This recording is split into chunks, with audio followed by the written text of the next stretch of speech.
Hello everyone and welcome to Tiger Tales, a place where you'll find stories and fan fictions written and read to you by your host, me, Tai Tiger.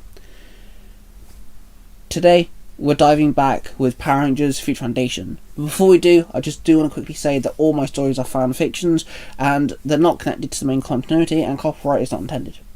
That being said, the last time we saw the team, Dante left Universe 113 to go to a different universe altogether to find if he could see any answers on the location of Adam Park, his sensei who went missing in the very first chapter. So today we're going to explore what Dante's been up to since he's been gone, in the different universe than his own. So let's dive in. Welcome to Universe 113, a place where an old evil has continued its quest for ultimate power, starting by kidnapping previous Rangers and stealing their powers. But not all is lost, as a new generation of Rangers is born, bringing new life to the legendary powers that came before them. They are the new heroes of Earth. They are Power Rangers Future Foundation. Power Rangers Future Foundation, Chapter 20, A Day in Universe 19. Dante teleported into Stone Canyon. He looked at the piece of paper that read Adam's address. He walked through the town and found a huge park, where he found a park bench. He sat down and looked around, when suddenly his communicator started beeping. "Hey guys, how's it going?" Dante said. "Hey Dante, we're all good. Tell us what's been going on," CJ's voice called out. "Well, I met a next level of Rangers called Ultra Rangers. Actually, they're the original 6 Mighty Morphin Rangers, just slightly older. I met the Universe 19 version of myself. That was kind of weird. And I met a team of Rangers called Cyber Force. Fought with both teams, and now I'm in Stone Canyon, currently looking for Adam's old house, to see if he's here," Dante explained. "Whoa, awesome. I'm glad you're safe though," CJ replied.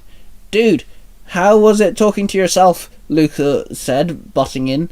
"Really strange, actually. He's in a band," Dante chuckled. "Really? In a band?" Luca asked. "Yeah, Dante is actually really good at playing the guitar. He used to jam with my mom," Chloe said. "Hey girl, you okay?" Dante asked. "Yeah, Mum's actually coming in tomorrow," Chloe replied. "Oh, first time seeing her since getting her old powers. Yikes. Well, tell her I say hey," Dante said with a smile. "Will do," Chloe told him. "Hey, how's Amy doing?" Dante asked. "She's doing good. I actually helped her with her maths homework yesterday," CJ replied. "Cool. Thanks for keeping an eye out for her. You know, for me, I mean," Dante said. "Oh, she's part of the team," CJ replied. "Anyone heard of Logan?" Dante asked awkwardly. "I don't even know why we hang out with the—" "Ow! Dude, what you hit me for?" Luca barked. "Shut up," Chloe snapped back. "No, we haven't," CJ said. "Okay. Oh, CJ, can you do me a favour? Get my phone for me. I need you to send me messages to 2 people, Dante asked. There was a minute of shuffling noises coming from the communicator. "I got it." "Dude, you change your PIN. That was so easy. Anyway, who are the messages I'm writing to?" CJ asked. "Eric Collins and Xander Newtman," Dante told her. "Who are they?" CJ asked. "When I first joined the dojo a couple years ago, Adam got me into tournaments. I floored every opponent. Other than Eric and Xander. They're the only 2 that actually gave me a challenge. I lost touch after I started college. I met this universe version of Xander, and it got me thinking about the dude," Dante explained. "Okay, well, I put, 'Hey dude, how's you? We should catch up,' then left them a link to the map location," CJ told him. "Yeah, that works. Cheers, CJ," Dante said. "Well, that's sent," CJ replied. "Wait, Newtman? Why do I remember that name?" Chloe asked. "Well, when Xander was 15, his family was caught in the explosion that decimated Angel Groves. Xander was in the basement, so he was safe, leaving him homeless and an orphan, without a family. His foster mother actually got him into doing the tournaments due to his anger issues," Dante told them. "Yeah, that's right, their names on the memorial stones in the Angel Groves Memorial.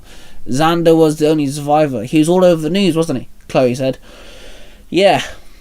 Alright guys, I gotta go. I'll speak to you soon," Dante said. "Hurry back," CJ replied. "Miss you, brother," Luca called out. "Miss you guys too, and I'm gonna be home real soon, don't worry," Dante said. Then he pressed his communicator, ending the call. He stood, then carried on walking. He walked around into a small corner full of houses, and found Adam's old house. He knocked on the door, but no answer. He peered through the window, and it seemed like no one was home. He also noticed there was no car in the driveway. Not here either, huh? Dante sighed. Then he started walking his way back through the rows of houses, walking behind a set of houses, when suddenly he heard several screams coming from one of the back gardens that were on the other side of a tall fence that Dante was walking beside. Dante tried to ignore the innate feeling to jump in to find out what was happening, but his hero instincts kicked in, and he jumped over the fence and landed into a massive back garden. Several people were running with children in their arms back into the house or into the front garden, and several white monsters were terrorizing a magician-like person. At a quick glance, it appeared the white monsters had attacked a children's birthday party, and the magician was a part of the festivities. The white monsters were all white with thick gold veins running over their armour. Their helmets were bug-like with two small golden horns. "What the hell?" Dante muttered. He ran up to the group of white monsters and jumped up and kicked one, making it drop the magician. He then dropped and swept his foot under another. He then pulled the magician to his feet. "Now get out of here," Dante barred. The magician ran off in a hurry, leaving Dante in the backyard, now surrounded by these white goons. He blocked a punch, then threw a kick into a white goon's stomach, then another in the head, knocking it to the floor. Then he got kicked in the back. Before he could catch his stance, one of the goons threw an uppercut, smacking him in the face, launching him up in the air. He fell onto a toy house, which broke under his body weight. He climbed to his feet. "Screw this," he muttered, and in a flash of silver appeared on around his wrist, and the Lunamorpha appeared on the wrist strap. He grabbed it, flipped it open, and pressed the center button, and held it to his ear. "Wild access," he called out, and in a flash of silver he was morphed into the Silver Wild Force Ranger. "Silver Wild Force Ranger," he called out, and dropped into his fighting stance. He then dived into the group of goons. He extended his claws and jumped onto one of the goons, slashing their face as they both dropped to the floor. He then backflipped. As he landed, he slashed two more. He then jumped up and split-kicked two goons in the head. He then raised his arm, blocking attack, before punching the goon in the chest 3 times. He leant forward and threw his kick backwards, hitting one in the stomach. He then summoned his Lunar Q in Saber mode and started slashing down the goons. He then switched to Blast mode and spun around in a circle, pulling the trigger several times, hitting the goons that surrounded him. The remaining goons stopped, and they all teleported away. The Silver Ranger looked at the house with civilians still inside, and then he hopped over the tall fence and he stood in the alleyway, checked that no one was around. "Power down," he called out, and demorphed. Then Dante sat on the floor and leaned his head against the fence, catching his breath. "Damn, those things are weird," Dante muttered. "They're called ghouls," a voice said. Dante looked up to see a young man stood over him, holding his hand out. Dante grabbed it and was pulled to his feet. "They are tricky," Dante replied. "Name's Jacob." "Thanks for doing my job," the man said. "Dante, and no worries," Dante replied awkwardly. "Weird to see a Power Ranger around these parts," Jacob stated. Then Dante noticed the strange ring on his finger. It was silver with a red stone in the middle. "You're a Kamen Rider. Wizard, right?" Dante asked. "Yeah," Jacob said. "Didn't know Kamen Riders were still around," Dante said in shock. "There's a few of us, yeah," Jacob grinned. "Wait, would you perhaps know Adam Park?" Dante asked. "I know of him, but I don't know him personally," Jacob responded. "Damn it," Dante muttered. "You're not from around here, are you?" Jacob chuckled. "Guess you could say that," Dante said, scratching his head. "Well, Dante, I've got to go. Seems like you took care of the reason why I'm here. So, that helps," Jacob said, gesturing to the garden on the other side of the fence. "Fair enough. I'll be off too." "Nice meeting you, Kamen Rider Wizard," Dante said, saluting him with 2 fingers. Then he turned around and walked away. "See you around, Dante Securus," Jacob replied. Then he turned around and walked in the other direction. Suddenly, a small robotic bird came flying down to his level. "The ghouls are gone," the bird stated. "Yeah, we had some help from Universe 113. Jacob grinned, then looked back over at Dante, who was walking away. Dante walked across the road, the alleyway now behind him. He stopped and looked down the alleyway, which was now empty. "I never told that guy my last name," Dante said, confused. Dante walked back to the park. He sat back on the bench and pondered for a bit, when suddenly a small flyer drifted across the floor by his feet. He picked up the piece of paper and saw that the flyer for the rock band Morphing Momentum, the lead guitarist, was Universe 19's version of Dante. "I gotta remember to get that CD," Dante muttered. Dante's communicator suddenly started beeping. Dante looked around, then pressed the answer button. Hey Haley, what's going on? Dante answered.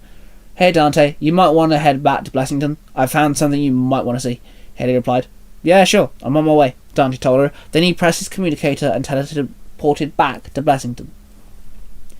In the land of that time and space, William Cranston looked at the dark desk chessboard which sat in the corner. One of the black chess pieces had moved without William knowing. So you're finally playing, William muttered, then moved a white chess piece. He then walked away and carried on working on the Universe 113 chessboard when suddenly a portal opened and a guy walked through it. Suddenly, William flicked his poncho back to reveal a blaster strapped to his leg. He pulled it out of its holster and aimed it at the man. Whoa, dude, no need to do that, the guy called out. Oh, it's you, William sighed with an eye roll. Hey, we're practically family, the guy said, offended. Just because we're part of the same team and have the same goal does not make us family, William sneered. Mr. the guy started, but William bolted to him and placed his hand over his mouth. My name is William Cranston, William told him, then let go of the guy's face. Really? You're actually listening to the boss? The guy moaned. I'm doing what I have to, William responded. Well, I want the name Takashi, the guy said. I know, I was there. Why even here anyway? William asked Takashi. Well, boss said it would be easier if we worked on the same universes to collect our warriors, Takeshi told him. So that means you have to be here exactly? William asked. Well, communication is always good for any relationship, Takeshi giggled. So you're going to be meddling with my universes now? William asked with a sigh. Actually, I was thinking of tackling this one first, Takeshi told him and walked over to the portal monitors and zoomed in on Universe 19. You can't, that universe is for observation only, William snapped. Oh, really? You do realise we have the same sensory abilities? I can tell one of your chosen ones are already in Universe 19.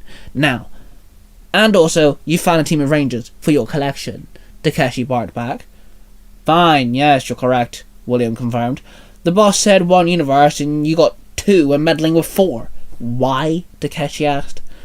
William stayed silent and Takeshi walked around the chessboards and examined them. There was a triple section chessboard for Universe 113, a board labelled 35, one labelled 91, one with the numbers 19 on it, and one with 2118. Explain this to me, William, Takeshi said. 113 is the main universe I'm working on. 35 is the powerhouse, I can use them. 91, I was just watching, but I kind of got obsessed. I found a way to have a specific ranger in 2118, but I need him to go for some events first. And Universe 19 is unique and holds the potential to few rangers I have in wait, William explained. Dude, for a guy who mutters all about the rules, you certainly know how to break them, Takeshi barked. I know, okay, I failed. Seems like we have twisted rules, William muttered. Yeah, we all have twisted them. I mean, not Magister. He seems to be pretty on the ball. Better than Mr. Pocket, though, Takeshi replied. Don't start on Mr. Pocket. He's delusional, William snapped. Both boys chuckled slightly. Well, William, I can't rage on you about Universe 19. I mean, I've already started there anyway, Takeshi told him. Meaning what? William asked, glaring at him. Well, I learned all the Kamen Rider devices. They're perfectly made. You could say they were the original multiversal sectors of the original Kamen Riders and their devices, but they're not. Well, I could not be asked to use all the devices. I don't need all the devices. So I gave them some guy called Dex or Dax or Dom or something, I don't know. His powers are duplicated from Kamen Riders, and I kept the devices I needed, Takashi explained.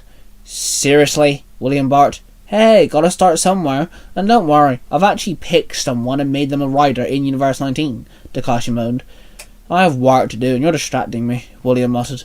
Yeah, I'll leave you to your weird obsession with chess. Which is odd, by the way. Is this the only rock platform you used, yeah? Takashi asked. Then he jumped up and launched himself onto another rock platform. Yeah, house guest, William said sarcastically. Then William pulled up a new white chess piece and placed it next to the Future Foundation team. On top of the chess piece was the small Master Morpher. Time for a mega squad to get their leader. William grinned. Then he walked over to the portal monitors to watch Universe 91. And there you have it, guys. Power Rangers Future Foundation, Chapter 20.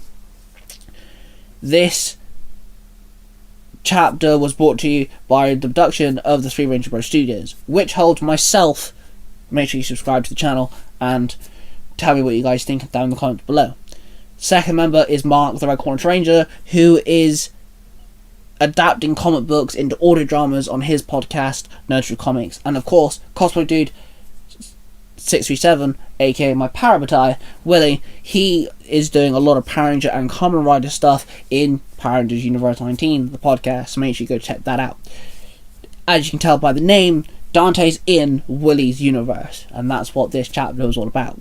Currently, at this moment in time, Dante is in his universe, and he's actually been in a few of Willie's storylines. You might want to go check out that podcast to find out exactly what Dante's been up to. Thank you all for watching. Make sure you check out Zero to Hero, as the Three Ranger Bros are in association with Zero to Hero, a podcast made by Billy and Jim, the Balkan Squad Podcasting, and they're absolutely funny and they cover all sorts of topics, so make sure you go check them out as well. With that being said, I'll see you guys soon.